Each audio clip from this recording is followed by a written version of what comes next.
This film will illustrate a piston replacement for a Burmeister & Wain K90 GF type engine, but the basic procedure shown also applies to the smaller engines of type K80 GF and K67 GF. However, in one important point, the hydraulic tightening pressure, the statements in the film may differ from the data supplied with your particular engine. You should therefore note that the hydraulic tightening pressure for the tightening procedures can vary from plant to plant, and the correct pressures are always stated on the data sheet for the individual plant in question. Before beginning the overhaul, we recommend that the procedure be gone through and the tools checked.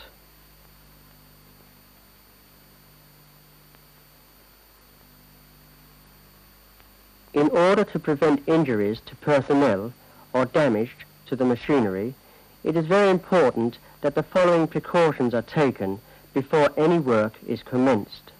To safeguard against unintentional turning of the engine, the main stop valve must be closed, that is, turned to the blocked position, and the stopcock closed on the inlet pipe to the starting air distributor.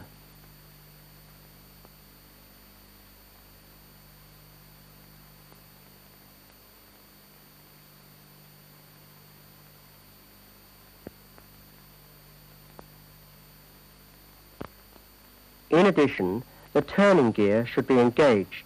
This will also prevent the engine from being unintentionally turned by, for example, stray wakes or waves activating the propeller.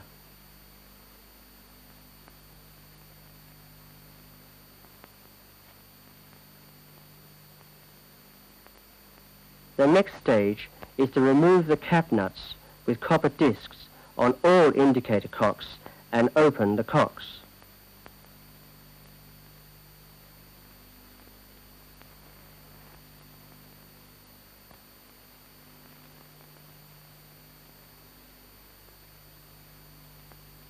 Having done this, the cooling water outlet valve is closed and the vent cock is opened for the cylinder cover that is to be removed. In addition, the cooling water inlet valve should also be closed for the cylinder block in question.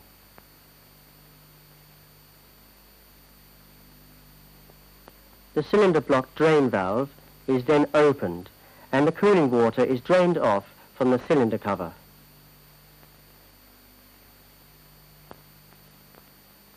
The fuel pump oil inlet valve is now closed, and then the cooling water outlet pipe is removed from the exhaust valve housing.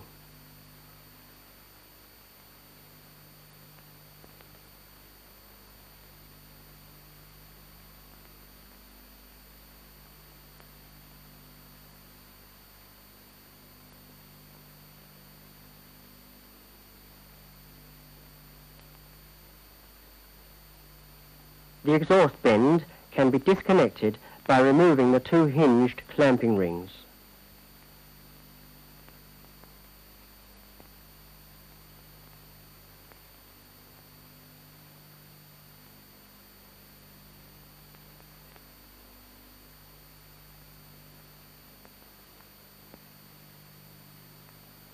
Be sure that the oil pump for the camshaft lubricating system is stopped before the exhaust valve activation pipe is removed. It is important that special care be taken to ensure that the sealing surfaces of the pipe are not damaged.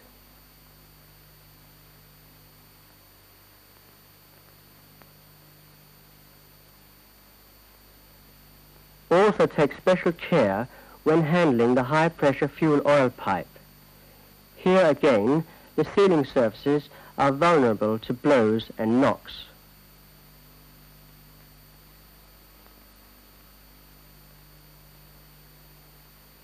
The control air connection to the starting valve is now removed, and so are the nuts for the starting air flange connection on the cylinder cover.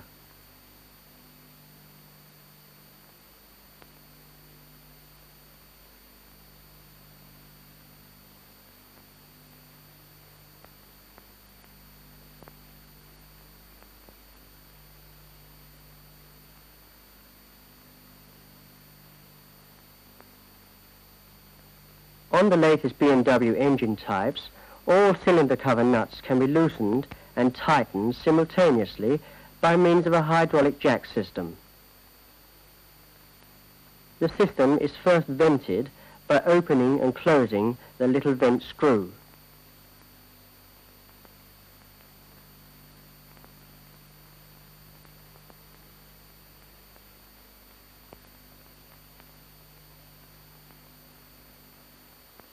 The oil pressure is then raised to the value stated on the data sheet, in this case 700 kilopond per square centimetre, and the circular nuts on the cylinder cover are loosened by means of a Tommy bar.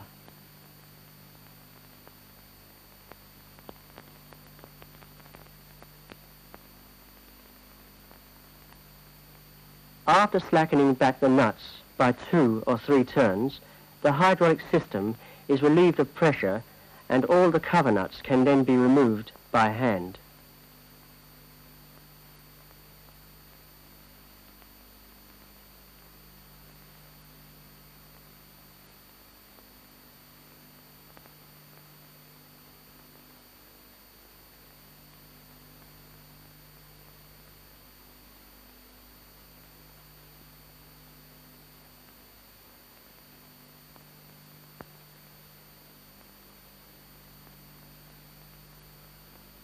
When lifting the cover, we strongly recommend the use of the special tools supplied. The employment of other lifting devices can cause damage and delay.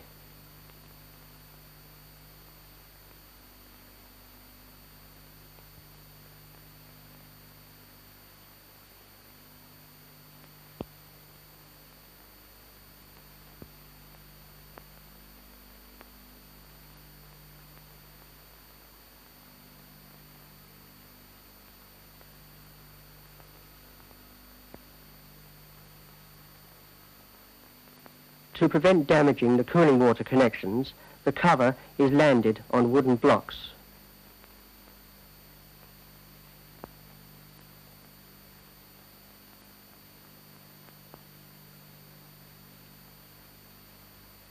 Having now dealt with the cover, we can concentrate on the removal of the piston assembly.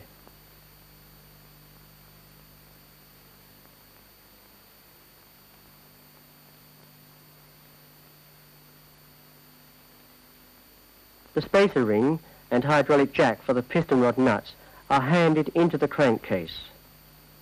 The inner row of nuts on the stuffing box flange are then taken off.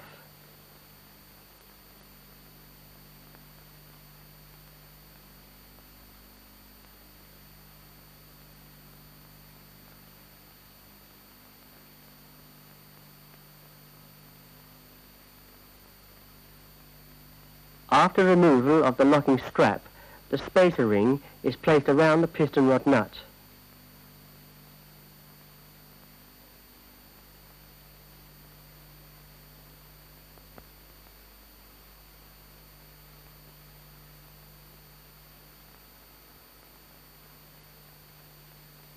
After mounting the hydraulic jack, it is checked that there is play between the jack cylinder and piston as stated on the data sheet.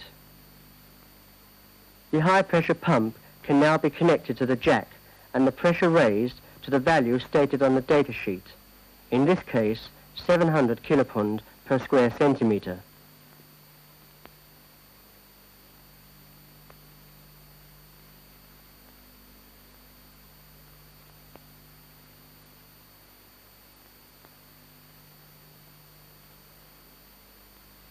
At this pressure, the piston rod nut can be loosened by means of a Tommy bar.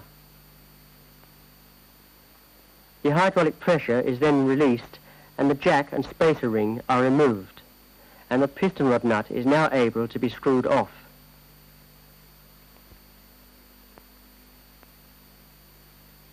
To protect the piston rod threads, a cap nut is screwed onto the thread for the hydraulic jack. On the latest BMW engines, the piston crown has a special groove for the lifting tool. This groove must be carefully cleaned before the tool is mounted. Before lifting, be sure that the lifting tool screws are screwed completely home. They are correctly positioned when the screw heads are seen to abut against the guide straps.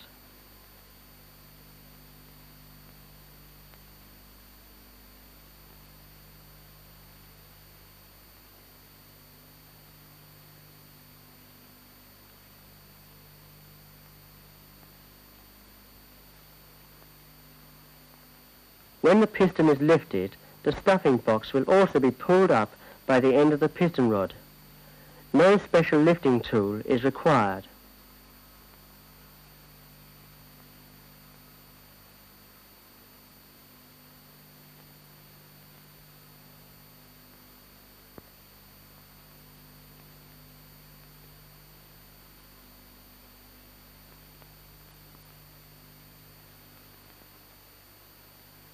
The piston assembly is landed on a support placed on the engine platform.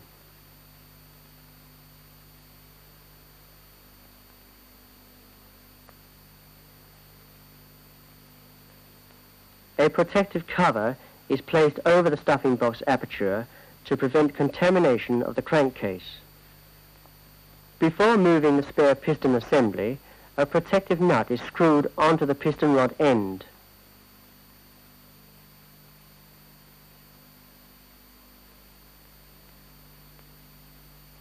A pulling tool is then mounted on each side of the piston rod and also attached to the stuffing box.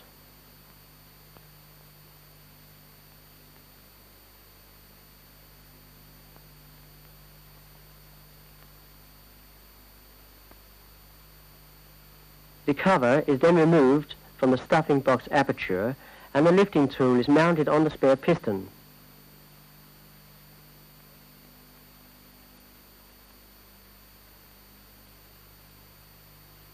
The running surfaces of piston and cylinder liner are smeared with lubricating oil.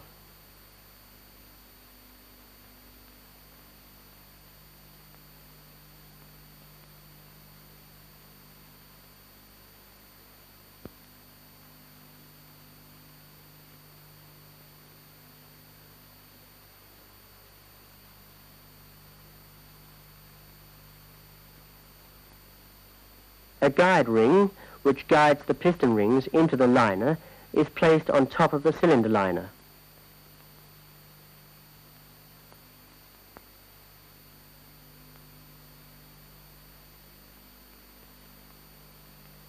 The piston can now be carefully lowered into the cylinder liner.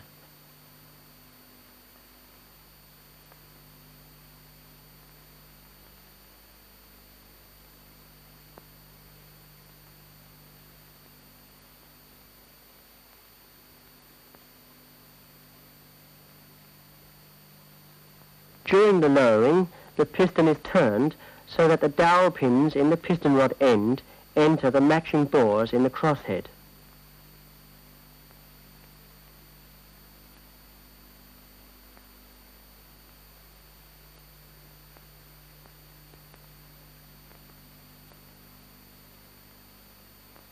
The lowering is continued until the lifting tool with the piston rests on the guide ring. At this point, the stuffing box will still be some 10 to 15 millimeters above its final position in the scavenging air box. The pulling tool can now be removed and the stuffing box is pulled home by tightening the screws.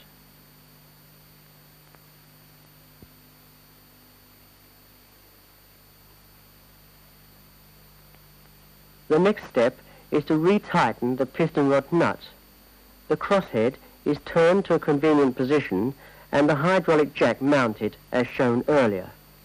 By means of a feeler gauge, the piston rod nut is checked to see that it is resting correctly against the crosshead. The hydraulic pressure can now be raised to the specified value, which in this case is 700 kilopond per square centimeter. The piston rod nut is tightened by hand and the pressure is relieved.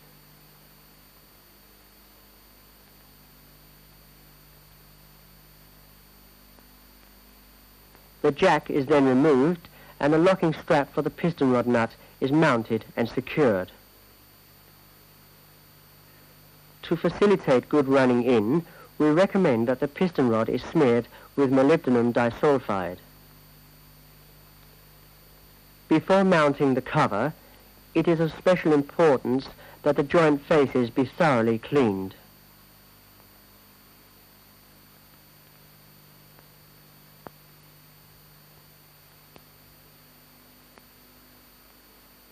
All cooling water connections are provided with new rubber rings, and the rings are smeared with a little grease or Vaseline.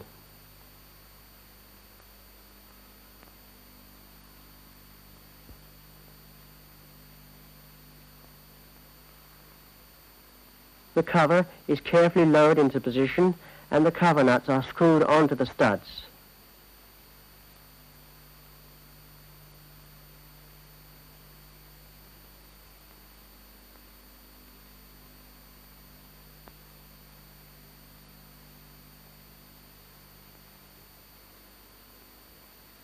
It is important to remember that the outer circular nuts must be slackened a little so that they are free of the hydraulic ring.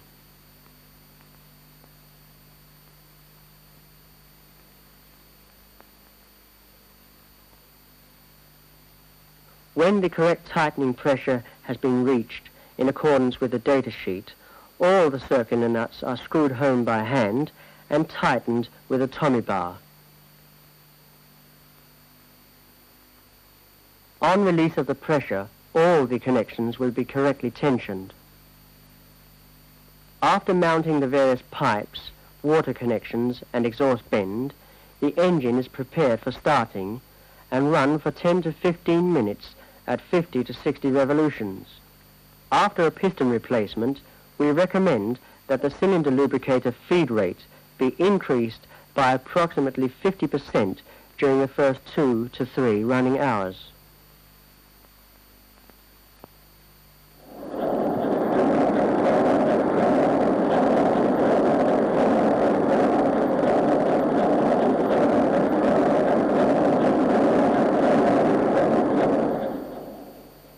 The engine is now stopped, the main stop valve closed and the turning gear engaged. The piston rod and stuffing box can now be felt over and checked visually.